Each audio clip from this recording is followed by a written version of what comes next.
Malaysia Malacca జలసంధి వద్ద తీవ్ర అల్పపీడనం కొనసాగుతోంది. పశ్చిమ వాయువ్య దిశగా కదులుతూ అల్పపీడనం మరింత బలపడే అవకాశం ఉందని ఐఎండీ హెచ్చరించింది. మరోవైపు నైరుతి బంగాళాఖాతంలో సైతం అల్పపీడనం ఏర్పడిందని వాతావరణ శాఖ అధికారులు వెల్లడించారు. అల్పపీడన ప్రభావంతో ఈ నెల 28 నుంచి కోస్తా జిల్లాల్లో మోస్తారు నుంచి భారీ వర్షాలు, మిగతా ప్రాంతాల్లో తేలికపాటి వర్షాలు కురుస్తాయని తెలిపారు.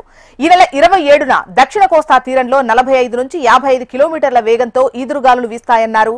మత్స్యకారులు చేపల వేటకు వెళ్లరాదని వాతావరణ శాఖ అధికారులు హెచ్చరించారు. ఇక మరిన్ని డీటెయిల్స్ మనకు అనురాధ అందిస్తారు. అనురాధ,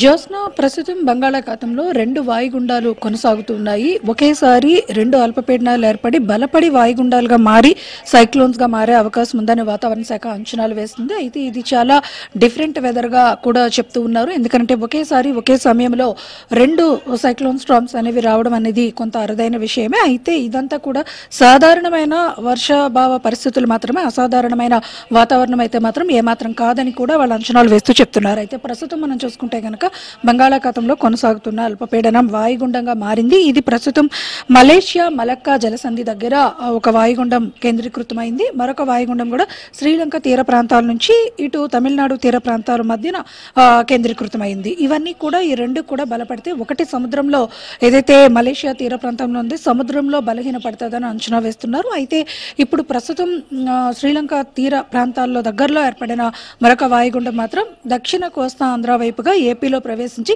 దక్షిణ కోస్తా ఆంధ్ర మీద కొంత ప్రభావం చూపించే అవకాశం ఉంటుందనేది కూడా వాతావరణ శాఖ అంచనాలు వేస్తుంది. అయితే ఇదంతా కూడా మరొక 48 గంటల సమయం పట్టే అవకాశం ఉంది. ఎక్కడ తీరం దాటుతుంది, ఎక్కడ వీక్ అవుతుంది అన్నది చెప్పడానికి కొంత స్పష్టత రావాల్సి ఉంది అన్నది కూడా వాతావరణ శాఖ తెలియజేస్తుంది. అయితే వీటి ప్రభావంతో ప్రస్తుతం ఏపీ తీర ప్రాంతాల్లో కూడా కొంత బంగాళాఖాతంలో అలజడి వాతావరణం ఉంది. మత్స్యకారులందరూ కూడా అప్రమత్తంగా ఉండాలని వాతావరణ శాఖ సూచించింది. ఈ నెల 27వ తేదీ నాటికి మత్స్యకారులంతా కూడా తిరిగి షెల్టర్ జోన్స్ కి చేరుకోవాలి. ఒకవేళ ఎవరైనా సముద్రం లోపల చేపల వేటకు వెళ్లి ఉంటే గనక అని కూడా వాతావరణ శాఖ హెచ్చరిక మెసేజ్లు అయితే పంపించింది. ఈ నెల 28వ తేదీ నుంచి కూడా కోస్తా జిల్లాల్లో భారీ నుంచి మోస్తరు వర్షాలు కురుస్తాయి. దక్షిణ కోస్తా ఆంధ్ర అంతటా కూడా, అంటే నెల్లూరు, వైఎస్ఆర్ కడప, చిత్తూరు, తిరుపతి ఈ ప్రాంతాల్లో భారీ నుంచి అక్కడక్కడ భారీ వర్షాలు, కొన్ని చోట్ల మోస్తరు వర్షాలు కురుస్తాయి. అలాగే ఏపీ తీర ప్రాంతం మొత్తం మీద కూడా కొన్ని చోట్ల మోస్తరు నుంచి మరికొన్ని చోట్ల సాధారణమైన వర్షపాతం ఉంటుందని వాతావరణ శాఖ అంచనాలు వేసింది. ఈ మేరకు ఇప్పటికే విపత్తుల శాఖకి అలాగే జిల్లా అధికార యంత్రాంగాలకి కూడా అప్రమత్తం చేశారు.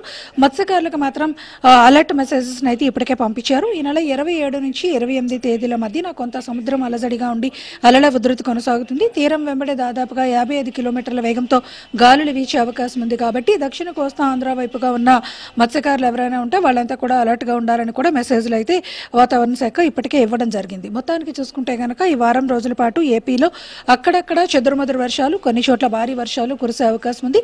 దక్షిణ కోస్తా ఆంధ్ర జిల్లాలన్నింటిలోని మాత్రం కొద్దిగా భారీ వర్షాలు కొన్ని ప్రాంతాల్లో పడే అవకాశం ఉందని వాతావరణ శాఖ తెలిపింది. రైట్ అనురాధ.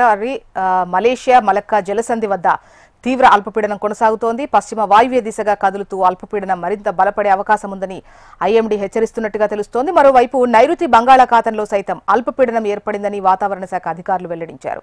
ఇక అల్పపీడన ప్రభావంతో ఈ నెల 28 నుంచి కోస్తా జిల్లాల్లో మోస్తారు నుంచి భారీ వర్షాలు, మిగతా ప్రాంతాల్లో తేలికపాటి వర్షాలు కురుస్తాయని తెలిపారు. ఈ నెల 27న దక్షిణ కోస్తా తీరంలో 45 నుంచి 55 కిలోమీటర్ల వేగంతో గాలులు వీస్తాయన్నారు. ఇక మత్స్యకారులు చేపల వేటకు వెళ్లరాదని వాతావరణ శాఖ అధికారులు హెచ్చరిస్తున్నారు.